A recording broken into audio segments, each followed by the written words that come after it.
Hello students, তোমরা কেমন আছো? আশা করি সবাই ভালো আছো। আমি তন্ময়দা আর তোমরা দেখছো তন্ময়দার পাঠশালা। স্টুডেন্টস, আজকে আমরা জীবন বিজ্ঞানের ক্লাস 10 এর জীবন বিজ্ঞানের তৃতীয় চ্যাপ্টারের যে ক্রোমোজোম বা ডিএনএ সম্পর্কিত যে তত্ত্বটি রয়েছে সেটি খুব সহজভাবে আমরা বুঝব। অনেকেই মনে করো যে ক্রোমোজোম জিনিসটা কি, খুব ইজিলি যদি বলা যায় ক্রোমোজোম কি, যেমন আমাদের বাড়িতে ডাইনিং রুম রয়েছে, বেডরুম রয়েছে।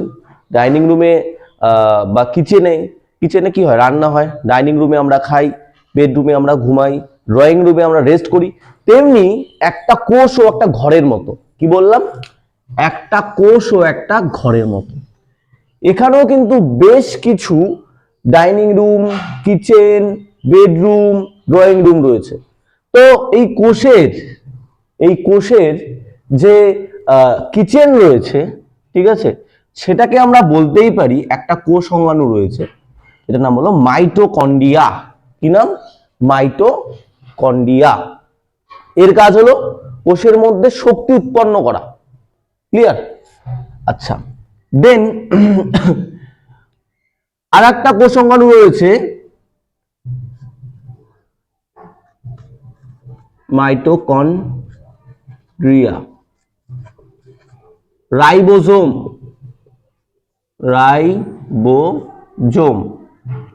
এরা কি করে? প্রোটিন সংশ্লেষ করে। কি করে? প্রোটিন সংশ্লেষ করে। যেমন আমাদের বাড়িতে কেউ না কেউ একজন বাড়ির বাজার করে নিয়ে আসে, তো সেম তাই এই রাইবোজোমের কাজ হলো প্রোটিন সংশ্লেষ করা। আমাদের বাড়িতে যেরকম কেউ মানে বাজার নিয়ে আসে, সেরকমই কাজ। ঠিক আছে, এইভাবে মনে রাখবা। এবং চারপাশে সাইটোপ্লাজমে ভরা। আমাদের বাড়ির একজন মাথা থাকে, তাই তো, একজন মেন থাকে। সেম তাই কোষেরও একটা মাথা রয়েছে, যার নামই হলো নিউক্লিয়াস। কি নাম? নিউক্লিয়াস।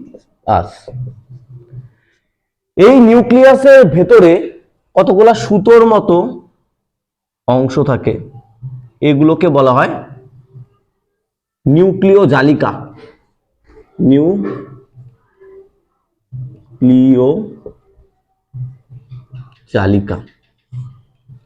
এই নিউক্লিয় জালিকাগুলা সম্বন্ধে আজকে আমরা পড়ব। এছাড়া আরো অনেক রকমের কোষ অঙ্গাণু রয়েছে, এটা নিয়ে একটা আলাদা ভিডিও আমি বানাবো। যেমন প্রাণী কোষের মধ্যে সেন্ট্রোজোম থাকে, ঠিক আছে, প্রাণী কোষের মধ্যে সেন্ট্রোজোম থাকে। মাইটোকন্ড্রিয়া তো বললাম, রাইবোজোম আছে, ঠিক আছে, গলগি বডি বলে একটা অংশ গহ্বর থাকে, ঠিক আছে, সেখানে আমরা যাচ্ছি না। আমাদের মেইন টপিক হলো ক্রোমোজোম সম্বন্ধে জানা বা ক্রোমোজোমের কনসেপ্টটা ক্লিয়ার হওয়া। তো মনে রাখবা, এই যে নিউক্লিয়াস, এই নিউক্লিয়াসের ভেতরেই কিন্তু কি থাকে? নিউক্লিয় জালিকা থাকে। কোষ বিভাজনের সময়, কোষ বিভাজন মানে সেল ডিভিশন যখন হয়, অর্থাৎ আমরা ছোট থেকে যখন বড় হই বা আমাদের অঙ্গ প্রত্যঙ্গের যখন বিস্তার ঘটে, তখন কি হয়, ওই কোষ বিভাজন কালে এই নিউক্লিয় জালিকাগুলা অনেকটা এরকম শেপ নেয়, পেঁচিয়ে পেঁচিয়ে এরকম শেপ নেয়। ঠিক আছে, পেঁচিয়ে পেঁচিয়ে গিয়ে এরকম হয়ে যায়। ঠিক আছে, এই পেঁচানোর পদ্ধতিকে আমরা স্পাইরালাইজেশন বলবো, পেঁচিয়ে যায়। আর এই যে গঠনটা ক্রিয়েট করে, এটাকেই বলবো আমরা ক্রোমোজোম। কি বলবো আমরা? ক্রোমোজোম। এই ক্রোমোজোম জিনিসটা কি, এটাই আমরা খুব ভালোভাবে বুঝবো। যেমন এদের প্রত্যেকের কাজ আছে। মাইটোকন্ড্রিয়ার কাজ কোষের শক্তি উৎপাদন করা, রাইবোজোমের কাজ প্রোটিন সংশ্লেষ করা।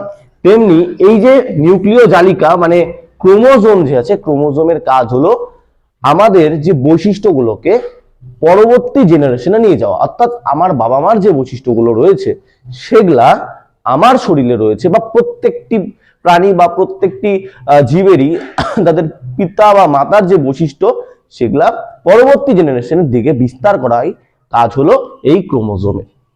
এই ক্রোমোজোমের নির্দিষ্ট সংখ্যাই ঠিক করে দেয় আমি মানুষ, বা একটা কুকুর, একটা বিড়াল। আমাদের দেহে মোট, মনে রাখবা, 46টা ক্রোমোজোম আছে। কতগুলি ক্রোমোজোম আছে? 46টা ক্রোমোজোম রয়েছে। এর জন্যই কিন্তু আমরা মানুষ। এর আগে আমাদের ক্রোমোজোম সংখ্যা কিন্তু কম ছিল, যার জন্য এর আগে মানুষ কি ছিল? বানর ছিল। আর ক্রোমোজোম সবসময় বিবর্তিত হয়। একটা গল্পের মাধ্যমে বুঝি।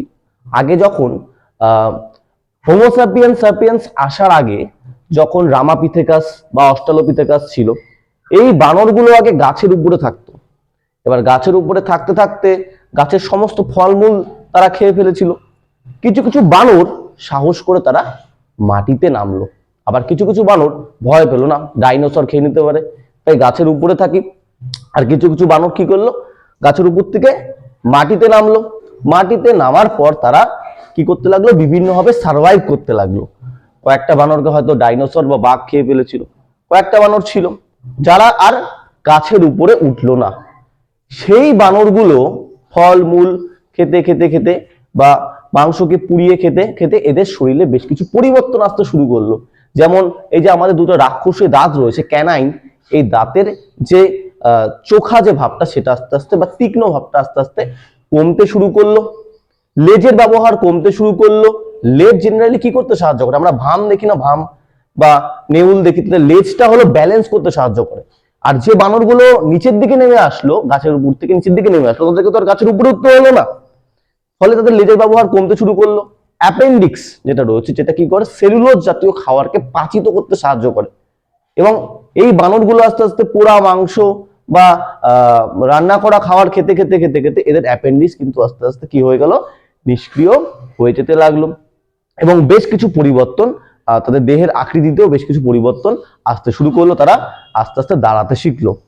এবং যারা গাছের উপরে থাকলো বা গাছের মধ্যে যারা থাকলো, তারা কিন্তু তাদেরকে আজকে আমরা চিড়িয়াখানায় দেখি বা সেবকে আমরা দেখতে পারি।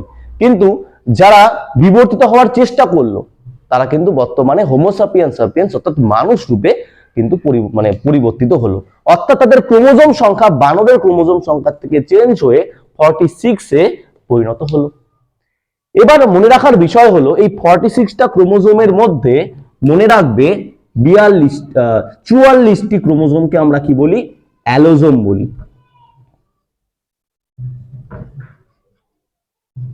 কি বলি, অ্যালোজোম বলি এই 44টা ক্রোমোজোমকে। ঠিক আছে, 44টি ক্রোমোজোম।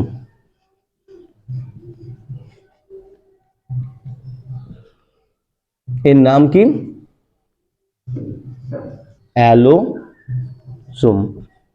এরা কি করে, আমাদের এদেরকে আমরা দেহজ ক্রোমোজোমও বলতে পারি। অ্যালোজোম, সরি অ্যালোজোম না, অটোজোম, অটোজোম, অটোজোম বা দেহজ ক্রোমোজোম। এই ক্রোমোজোম গুলো কি করে, এই যে দেহজ ক্রোমোজোম গুলি যে রয়েছে, এই দেহজ ক্রোমোজোম গুলো আমাদের যে বৈশিষ্ট্য, দেহের বৈশিষ্ট্যকে পরবর্তী জেনারেশনের দিকে প্রবাহিত করতে সাহায্য করে। যেমন আমার বাবা মার যে বৈশিষ্ট্য সেটা আমার মধ্যে রয়েছে প্রকট বা প্রচ্ছন্ন রূপে, তো সেই যে বৈশিষ্ট্যগুলিকে পরিবহন করে কে এই 44টি ক্রোমোজোম বা অটোজোম বা দেহজ ক্রোমোজোম। বিভিন্ন নামে কিন্তু এই জিনিসটা আসতে পারে, এর কিন্তু আরো নাম রয়েছে। ঠিক আছে, পড়ে থাকলো কটি, আরো দুটি ক্রোমোজোম।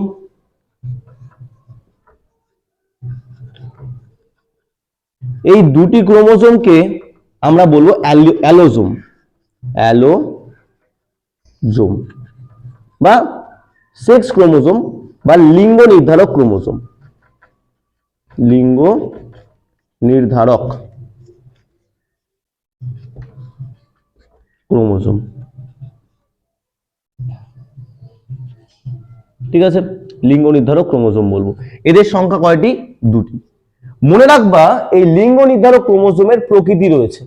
ছেলেদের ক্ষেত্রে কি হবে, এক্স ওয়াই, ছেলেদের ক্ষেত্রে এর প্রকৃতি, আর এক্স এক্স হলো মেয়েদের ক্রোমোজোম। বুঝতে পারলাম? এই যে ক্রোমোজোম রয়েছে, এই ক্রোমোজোমের মধ্যে কতগুলা পেঁচানো অংশ দেখা যায়, যেটাকে আমরা বলি ডিএনএ। কি বলি আমরা, ডিএনএ বলি। এই যে অংশটা এটাকে বলি আমরা ডিএনএ, মানে ডিঅক্সি রাইবো নিউক্লিক অ্যাসিড। এটা সমস্ত আধুনিক কোষ অর্থাৎ ইউক্যারিওটিক কোষে এই ডিএনএ আমরা দেখতে পারি। এবং ভাইরাসের দেহে এই ডিএনএ এর মতনই একটা জিনিস দেখতে পারি, যেটার নাম হলো RNA, ribo nucleic acid. DNA এবং আরএনএ এর পার্থক্য নিয়ে একটা আমি আলাদা ভিডিও বানাবো। তোমরা যদি এই চ্যানেলটিকে ফলো করো অবশ্যই কিন্তু তোমরা কিন্তু এই ভিডিওগুলি পেয়ে যাবে। ঠিক আছে, তো তোমরা বুঝতে পারলা যে ক্রোমোজোম কি, ক্রোমোজোমের প্রকৃতি কি। তাহলে ক্রোমোজোম কতগুলি, টোটাল 46টি। ঠিক আছে, তার মানে 23 জোড়া। পরীক্ষায় কিন্তু বিভিন্ন ভাবে প্রশ্ন আসতে পারে। 46টি ক্রোমোজোম মানে 23 জোড়া। তার মধ্যে কি রয়েছে, তার মধ্যে হলো 22 জোড়া যে রয়েছে সেটাকে আমরা কি বলবো, অটোজোম বা দেহজ ক্রোমোজোম বলবো। আর এক জোড়া মানে দুটি কি রয়েছে, অ্যালোজোম বা সেক্স ক্রোমোজোম বা লিঙ্গ নির্ধারক ক্রোমোজোম রয়েছে, যেটা XX এবং XY, ছেলেদের ক্ষেত্রে XY, মেয়েদের ক্ষেত্রে কি XX। যদি ভিডিওটি ভালো লাগে অবশ্যই লাইক, কমেন্ট, শেয়ার এবং সাবস্ক্রাইব করতে ভুলবেন না। আর আমার চ্যানেলটির পাশে থাকুন, আরো ভালোভাবে আমি কনসেপ্টগুলো তোমাদেরকে বোঝাবো। ধন্যবাদ।